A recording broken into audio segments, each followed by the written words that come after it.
Away she goes. Oh, not quite. Oh, I love gravity.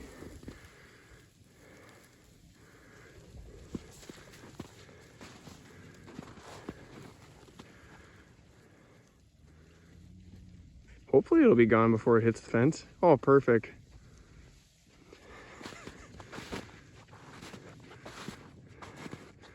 She kind of drops off the face of the earth once it gets over that little crest. And she's already empty. Look at that, perfect. Well, folks, Jordan Meyer here, Wholesome Family Farms. Just unrolled a bale for these guys. Reason for doing that instead of letting them eat the bales like that, we're getting to the freeze-thaw cycle now, so it's getting to be mucky a lot of times. So frozen in the morning and muddy in the afternoon, and to be honest, I don't really like all that pugging and stuff around my bales, so we're doing it this way now. And yeah, this way they're a lot more spread out, and they only work on this spot until the feed's gone, and they continue to move on. So the herd of cows, or steers I should say, and well, I got these Jersey girls, just got these guys yesterday, brought them in. They're gonna be due to calve in May, these two guys are. So yeah, we figured why not leave them over here until they're ready to calve. So that's what we're doing. And then we'll bring them home to the home farm when they're ready to milk. But figured this is a better way to utilize them as a tool and not have to haul other manure away and stuff like that. So they got some cleaning up to do though, that's for sure. Hey, how are ya? They definitely weren't in the best living conditions where they're at, but they should clean up nice when they're out here. As you can see, they got their manure all stuck to the sides and all that stuff, but this time of year that's to be expected in a lot of places. So mine even have it a little bit from the past couple days when it's been wet out and stuff, but not near as bad as that though. So, or that, but they're nice and tame. They're a lot better than the last ones we got. The last ones we got, you couldn't even begin to touch them or pet them. So this is a really good sign.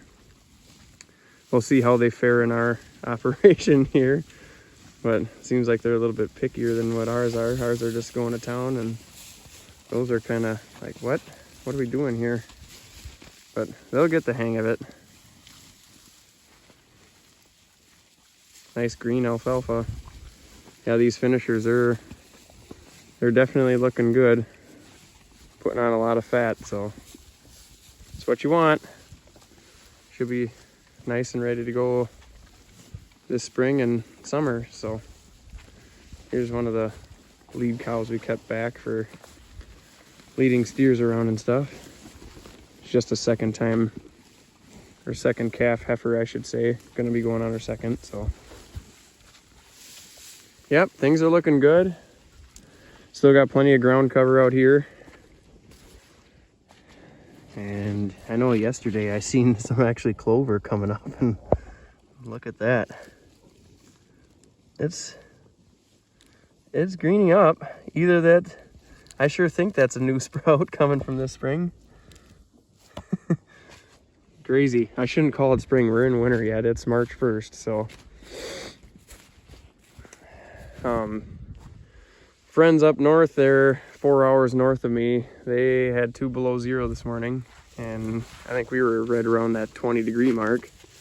So a little bit different, a little bit of a difference in that scenario.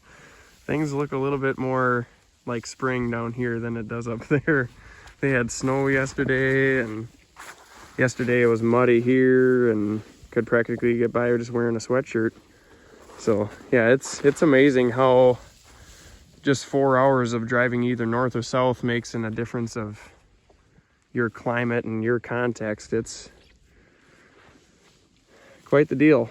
But things do go backwards every once in a great while, but definitely If you go north, you're going to be colder, and if you go south, you're going to be warmer for the most part. But yeah, I'm excited for next year. We left a lot of grass behind, so it's going to help us going into the next year as far as the soil health goes and getting things rolling into the next year. Lots and lots of worm food here. Pretty cool. That's all worm castings already I probably left over from last year, but there definitely ain't no worms out there right now. It's pretty cold out here. But look at that. I don't know if you could see that or not. I honestly think I just seen a bug. No joke. There is. Can you see him? That is life happening on March 2nd in southeast Minnesota. And want to know why? It's because they had a home to live in. They had a roof over their head. This is the roof. This is the house. Cover them up and they can live. You go out on some bare ground and tell me if you can see bugs jumping around and thriving and everything. You ain't gonna see it because they don't have a jacket on. They can't live there. That is pretty cool. Observation at its finest right there. That is pretty neat. I've never honestly seen that before, so that is pretty cool. And then rolling out this hay, that's going to build more of a house for more of them. And yeah, having your ground covered and having armor on the soil, that is what you need to have. And that's one of the biggest things that we lack in agriculture today, is not having a good armor on our soil to let the biology thrive and live in. And the biology is what feeds us everything. It feeds our plants, and from the plants being fed and being healthy, they're feeding the animals, and then if the animals are being fed and healthy, they're feeding us nice health and nutrient dense food. So how are you, honey? We're gonna get along just fine. Yep.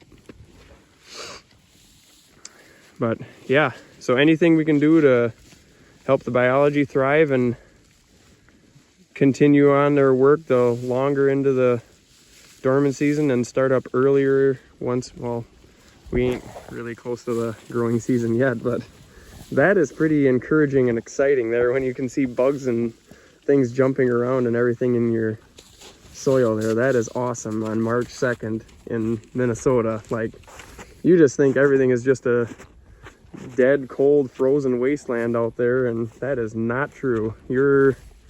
Anything that you can see that's green out here, that's all pumping carbon into the soil and feeding those guys. And that's why you want to have a living root in your soil as long as possible, because you got to feed them guys. That's the number one livestock to feed right back there. That's before these guys, you got to feed them guys first. These guys are after. It starts down there. So, but with that, I am gonna cut her off here and get back to the grind of the rest of the things going on. We just got some pigs last night, some feeder pigs. So we'll be having some of that going on this summer again and be doing videos on them for you. And then we gotta do a bunch of the other dairy stuff at home. We gotta move some calves around, all that kind of fun stuff. That little guy is doing good. Little heifer. She'll be getting bred next fall, so that's a little ways off, but she's doing good. Things are looking good. Lady, what you whining about? Lady, come here. Come here. This is the new herd dog that we got here.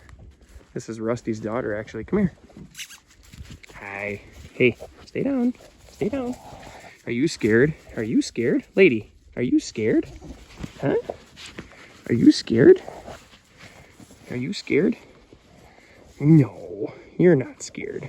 She usually has no fear whatsoever. I don't know why. She just kind of does that every once in a while. Isn't that right? Where's Rusty? Rusty, come. I literally told him to sit there when I was gonna roll one of these bales over. I should have told you that too. I rolled one of these bales over because they're standing out that way in order to get it to roll. I'm not that much of a beast that I can push it over. So I had to tie a ratchet strap around the top and I just pulled it over with the ball of my truck. So that worked out pretty good. And Rusty, I had him sitting there when the wire was down on the ground so I could roll it over the fence, and he literally never moved that whole time that I was doing that. So it's pretty good. But with that, I'm done yakking, guys. You guys have a beautiful March 2nd day. Take care.